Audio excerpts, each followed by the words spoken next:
योगी आदित्यनाथ ने बढ़ा दी मोदी की मुसीबत, मुश्किल में फंसी कुर्सी।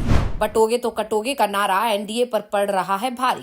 विपक्ष ने बीजेपी की कर दी कड़ी घेराबंदी। विधानसभा चुनाव में बीजेपी को मिल सकती है बड़ी हार। योगी आदित्यनाथ ने चुनावी रैली में नारा दिया, बटोगे तो कटोगे और एक रहेंगे तो नेक रहेंगे। योगी के इस नारे का आरएसएस ने भी समर्थन कर दिया और उसके बाद तो ये नारा योगी आदित्यनाथ का ट्रेडमार्क ही बन गया। अब वो हर रैली में इस नारे को लगा रहे हैं, तो विपक्ष इसी के सहारे बीजेपी और उसके सहयोगियों की घेराबंदी करने में जुटी है। बीजेपी के सहयोगी दल भी इस नारे से बेहद नाराज दिखाई दे रहे हैं और कहा जा रहा है कि बीजेपी हाईकमान से भी कहा गया है कि योगी आदित्यनाथ को रोका जाए। ऐसे नारे सांप्रदायिक विभाजन कराते हैं। वैसे बीजेपी की रणनीति भी यही है कि सांप्रदायिक विभाजन हो और बहुसंख्यकों का वोट उनके पाले में आ जाए। लेकिन विपक्ष ने अब इस नारे के सहारे ही बीजेपी की कड़ी घेराबंदी कर दी है। तो कैसे योगी का नारा मोदी की बन गया मुसीबत, इसी पर आज हम करेंगे अपनी स्पेशल रिपोर्ट में बात। तो वीडियो को आखिर तक जरूर देखें। सीएम योगी के बटोगे तो कटोगे बयान पर महायुति के सहयोगी अजीत पवार तो पहले ही विरोध कर चुके हैं। वो साफ साफ कह चुके हैं कि ये महाराष्ट्र है, यहाँ दूसरे राज्यों की रणनीति और राजनीति नहीं चलेगी, तो यहाँ पर जो भी कुछ बोले सोच समझ कर बोले। यहाँ सीएम योगी का बटेंगे तो कटेंगे बयान नहीं चलेगा। अजीत पवार के बाद शरद पवार ने भी सीएम योगी के बयान पर अपनी कड़ी आपत्ति जाहिर कर दी। शरद पवार ने कहा, चुनाव को जातिवाद की तरफ ले जाने के लिए सीएम योगी को महाराष्ट्र में लाया जा रहा है। कांग्रेस सांसद राहुल गांधी ने भी बीजेपी के ऊपर बड़ा हमला बोल दिया। उन्होंने कहा कि बीजेपी एक धर्म को दूसरे धर्म से और एक जाति को दूसरी जाति से लड़ाने का काम करती है, लेकिन बीजेपी पर सबसे करारा हमला बोला है उद्धव ठाकरे ने। दरअसल पिछले कुछ दिनों से इस बात की चर्चा चल रही है कि बीजेपी हाईकमान उद्धव से डायरेक्ट बात कर रहा है। विधानसभा चुनाव के बाद उद्धव ठाकरे पाला बदल सकते हैं, क्योंकि बीजेपी को लग रहा है कि विधानसभा चुनाव में उसे बहुमत नहीं मिलेगा और उद्धव ठाकरे की पार्टी का प्रदर्शन बेहतर रहेगा।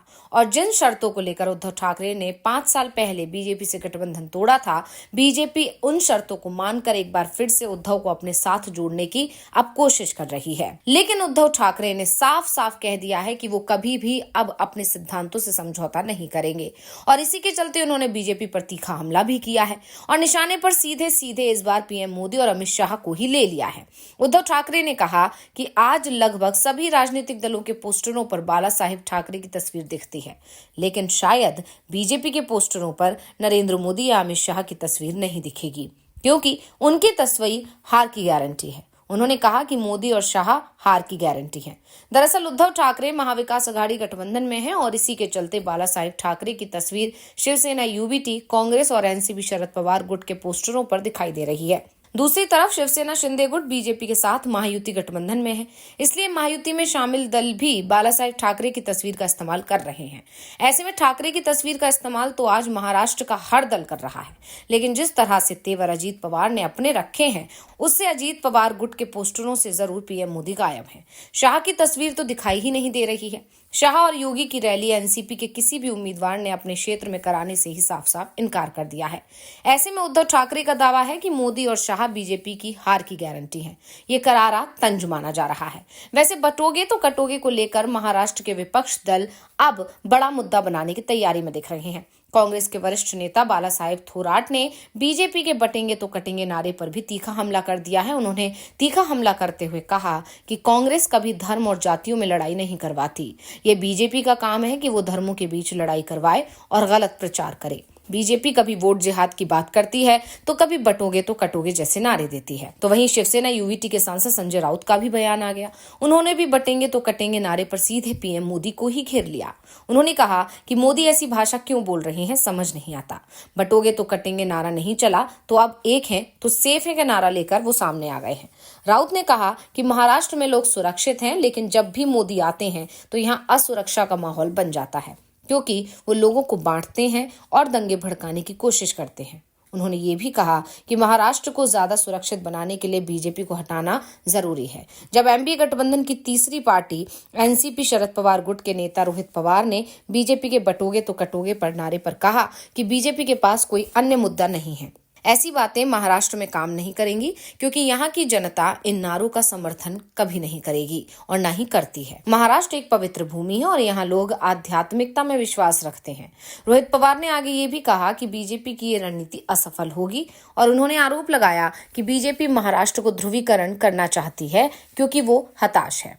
साफ है, योगी आदित्यनाथ का नारा महाराष्ट्र में बीजेपी के लिए बड़ी मुसीबत बनता दिखाई दे रहा है और इसी के चलते बीजेपी के सहयोगी दल योगी से कन्नी काटते भी दिखाई दे रहे हैं। पीएम मोदी को अपनी रैलियों की संख्या महाराष्ट्र में बढ़ानी पड़ रही है। वैसे बीजेपी की सांप्रदायिक ध्रुवीकरण की नीति का असर सिर्फ महाराष्ट्र में ही नहीं दिख रहा है, बल्कि झारखंड, बिहार, यूपी और दूसरे राज्यों में भी अब दिखाई दे रहा है।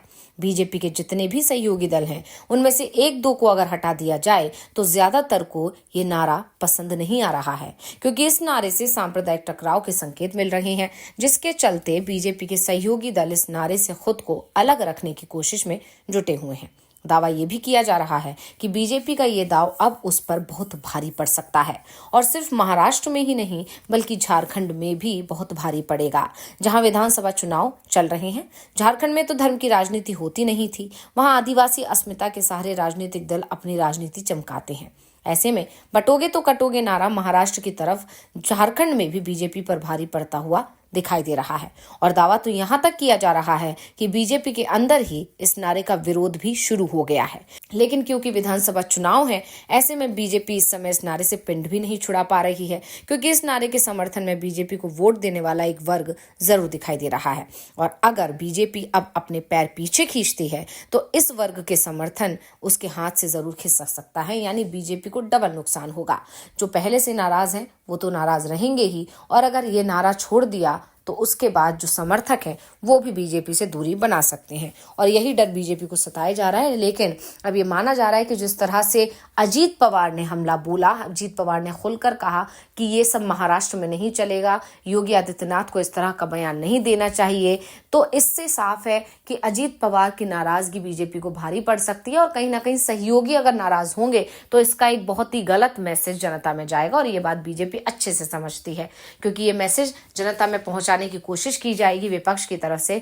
जब बीजेपी अपने सहयोगियों को ही खुश नहीं रख पा रही है तो वो आम जनता का ख्याल कैसे रख पाएगी। इस तरह की तमाम चीजें अब बीजेपी की टेंशन को बढ़ा रही हैं और अब जिस नारे के सहारे बीजेपी महाराष्ट्र में जीत का परचम लहराने के सपने देख रही थी, वही नारा अब बीजेपी के लिए गले की फांस बन चुका है। अब ये देखना होगा कि बीजेपी इसकी कुछ काट ढूंढ भी पाती है या नहीं, या फिर ये नारा बीजेपी को हार की तरफ ले जाएगा। तो ये रिपोर्ट आपको कैसी लगी, हमें कमेंट करके अपनी राय जरूर दीजिएगा। इसी के साथ वीडियो को लाइक करें, वीडियो को शेयर करें और चैनल को सब्सक्राइब करना ना भूलें। धन्यवाद।